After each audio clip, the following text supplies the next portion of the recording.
వేల ఏళ్ల క్రితం కురుక్షేత్ర యుద్ధంలో వాడిన ఒక అస్త్రం నేటి మోడర్న్ సైన్స్ ను వణికిస్తుంది. అది కేవలం మంత్రంతో వేసే బాణం కాదు, అది ఒక అడ్వాన్స్డ్ థర్మల్ వెపన్ అని మీకు తెలుసా? మనం చరిత్రను కేవలం కథలుగా చదువుకున్నాం, కానీ ఆ కథల వెనుక ఉన్న అసలు రహస్యం మీకు తెలుసా? 5000 ఏళ్ల క్రితమే మన పూర్వీకులు ఆధునిక విజ్ఞాన శాస్త్రాన్ని మించిన ఆయుధాలను వాడారు. కురుక్షేత్రం అనేది కేవలం యుద్ధ భూమి మాత్రమే కాదు, అది ఒక హైటెక్ వార్ఫేర్ ల్యాబొరేటరీ.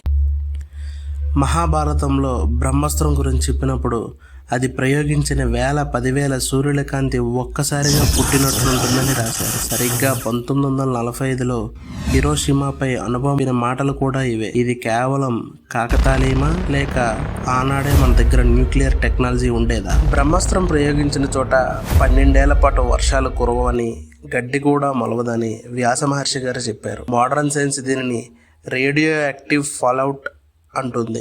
రాజస్థాన్లోని కొన్ని ప్రాంతాల్లోని శిథిలాల వద్ద ఇప్పటికీ అధిక స్థాయిలో రేడియో ధార్మికత ఉండడం దేనికి సంకేతం? మనం ఆనాటి టెక్నాలజీని కేవలం పురాణమని కొట్టిపారేస్తున్నామా, లేక అది మనకు తెలియని ఒక అడ్వాన్స్డ్ సైన్సా? మనం నేడు గొప్పగా చెప్పుకుంటున్న టెక్నాలజీ అంతా వేల ఏళ్ల క్రితమే మన గ్రంథాల్లో లిఖించబడి ఉంది, కానీ దాన్ని అర్థం చేసుకునే పరిజ్ఞానం మనకుందా? బ్రహ్మాస్త్రం వంటి మరెన్నో రహస్య ఆయుధాల గురించి మీరు తెలుసుకోవాలనుకుంటున్నారా? ఈ ప్రయాణంలో నాతో భాగస్వాములు అవ్వండి. నిజమైన చరిత్రను, సైన్స్ను కలిసి వెలికి తీద్దాం. మీకు ఏ అస్త్రం గురించి వినాలని ఉందో కింద కామెంట్ చేయండి. మరిన్ని ఇలాంటి రహస్యాల కోసం ఇప్పుడే ఈ ఛానల్ సబ్స్క్రైబ్ చేసుకోండి.